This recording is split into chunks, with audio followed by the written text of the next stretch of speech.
made by the writers themselves. So one of the things that's extremely helpful, really, really useful in doing your study of the scriptures is to recognize when you have parallels. Now, sometimes those parallels can be troubling. For example, when studying the Gospels in parallel, you're going to have to deal with all of the differences between the Gospels, and that takes you back to recognizing assumptions. Does Mark have to be just like Matthew?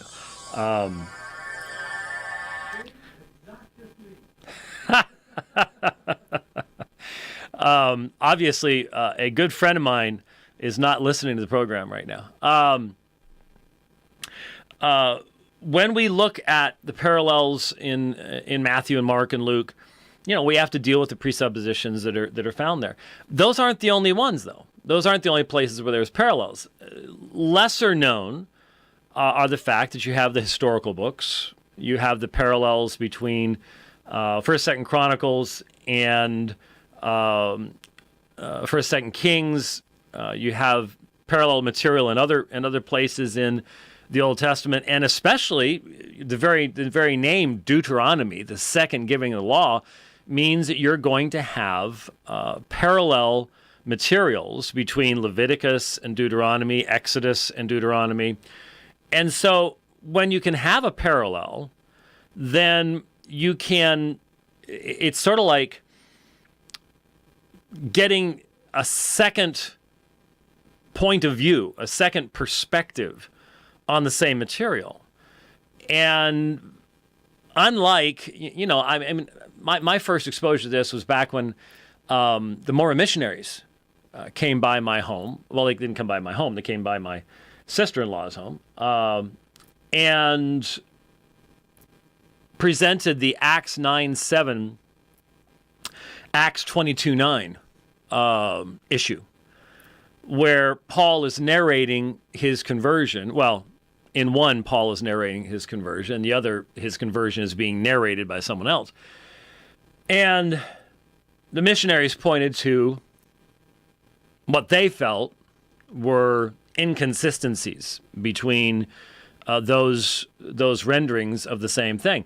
Well, you can either look at them negatively like that, because you're always having to deal with people that are saying, well, see, this is this is that. There's a problem here. There's an error there. Or you can, when you really dig into them, you end up seeing deeper aspects of what was being said. So, for example, in that particular example, you see what was actually being said to Paul at the time, Saul, in regards to hearing and not hearing, the use of Saul in one of the instances. You get a deeper look at what was actually being said and being communicated than you would if you only had the one rendering, because you don't have that second perspective to look at things. What's all this about? Well, one of the things that we have to deal with very regularly, I was listening, like I said, to that Bart Ehrman, Sam Harris thing. And at one point, Ehrman says, well, no, Paul never said that, because that's in one of the books that's only attributed to him, but he didn't actually write it. Bart Ehrman has an extremely limited Pauline corpus, only 7 books instead of 13, depending on what you do with Hebrews as well. But he has an extremely limited Pauline corpus, and so most of us, when we are reading theologians and New Testament commentaries, if you haven't gone to Fuller Seminary, you'll sometimes be sitting there reading something, and the person will say something, you're like, but didn't Paul say such and such someplace else? And you and I, as conservatives, trying to allow the scriptures to speak for themselves as a whole, we're a minority. The majority of Western quote-unquote scholarship chops the Bible up and does not feel any necessity or any concern to read the New Testament in the context of the New Testament as divine revelation. And so that's a huge, huge dividing line, a massive dividing line. And so if we're talking about Paul's theology, and you only have 7 books to derive his theology from, and somebody else has 12, 13 books, and of course he looks at the pastoral epistles, and that his theory on that is this represents a later state of the church. Well, I'm sorry, but how do you know that? You theorize about what the early church was like and then get rid of New Testament evidence on the basis of your theories, whereas what we have should be the basis of our looking at the church. That's not how they do it. Anyway, with all that said, when we start looking at what Paul gives us in Ephesians and Colossians, for someone like Bart Ehrman, that's not Paul. This is the voice of a later generation. When we look at Ephesians and Colossians, what we discover there is very similar to what you would have, for example, when you compare part of the Petrine, Peter's epistles with Jude, the crossover in Second Peter and Jude, very similar to one another. Colossians and Ephesians, very similar to one another. But interesting differences. You can see certain topics that he's going through and that he wants to communicate in both letters, but there's clearly a different emphasis between the two epistles as well, which is fascinating because it gives us another perspective. It makes some of the discussion all that much deeper. They're not just carbon copies of one another. And the theory that I think fits the best is that Ephesians was a circular letter. It was a letter meant to be circulated around the Lycus River Valley. And it is interesting that there is a textual variant right at the beginning. There are just a couple of early manuscripts that do not say to the saints who are at Ephesus. There is no specific designation of where the epistle is being sent in some manuscripts. And that would allow us to look at Colossians 4:16, where it talks about the letter coming from Laodicea, and that would be Ephesians, that it would be being going around one side of the valley, and it's going to eventually get to Colossae, and that would be our letter that we call Ephesians. And so these, the what we call Ephesians starts in a well-grounded church, a church that Paul invested years in the training of the elders and the grounding in theology. And yet the epistle to the church at Colossae, it's a church he's never been to.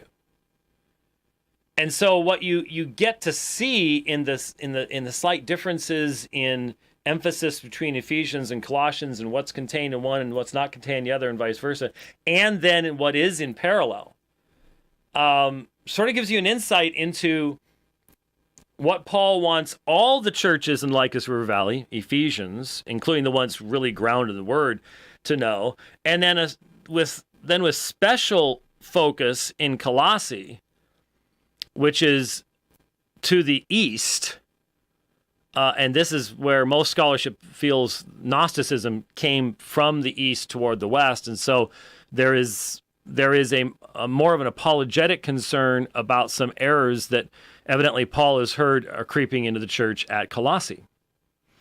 So what for me is that's fascinating because, transport that to a situation today. Well, this is a good example. I'll use my dear friend Jason Wallace up in Salt Lake City. If the OPC were to put out a circular letter, just a general exhortation to the churches in regards to standing firm in the faith in our difficult days, so on and so forth, it would be like, okay, we're going to have this general letter we're going to send out to everybody, but if we're going to send it to the church in Salt Lake, there's specific challenges that someone's going to face in that valley. Well, Salt Lake, it's everything. Oh my goodness. Salt Lake is just the Disneyland of heresy. It's just it's a small world up there.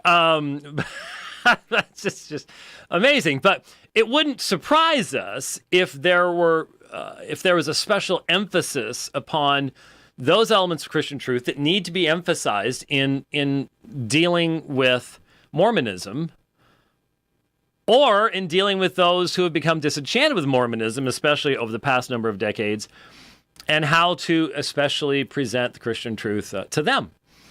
That would be putting it in a modern sense. And of course, if you wrote to churches in Brooklyn, you've got the Jehovah's Witnesses, or anything else along those lines, you can see why there would be differences. By the way, this is one of the reasons why the argument against Pauline authorship of the pastoral epistles, to me, is just so far off base, because they'll say, well, look at all the different vocabulary that is used in 1st, 2nd Timothy, and Titus that isn't used in the genuine Pauline epistles. Well, if you get to determine what the genuine Pauline epistles are, and by that determine what is Paul's vocabulary, well, you change just one of those books, and all of a sudden that vocabulary list completely changes, and it's completely arbitrary.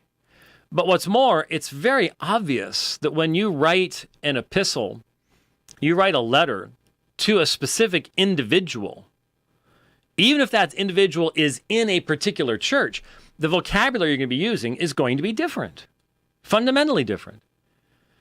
And so it just doesn't make any sense. I mean, if we were to take Bart Ehrman's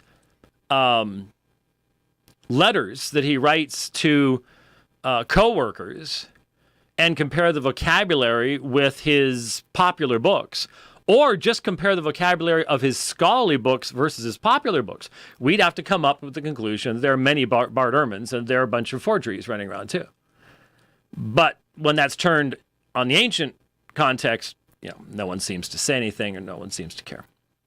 So it is interesting that when we look at this material, for example, I was looking at the word renewed. That is found 3 places in Paul's writings. I'm sorry, renewed. Reconciled. I'm sorry about that. I was looking at renewed first, then I moved to reconciled.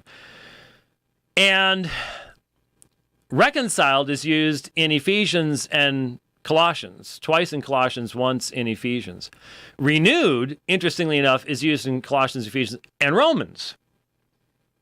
Now, again, as long as you're not really concerned about these things, you can always come up with a defense of your theories. So if you point out, hey, here's rather specific Pauline theology or Pauline theological language, it's being used in Romans, Ephesians, and Colossians, then the person who rejects Ephesians and Colossians can say, that's where the person's trying to imitate Paul's language. So when there is a parallel, it's the forger trying to imitate the language of the original. But when they use his different vocabulary, that's evidence that he's a forger.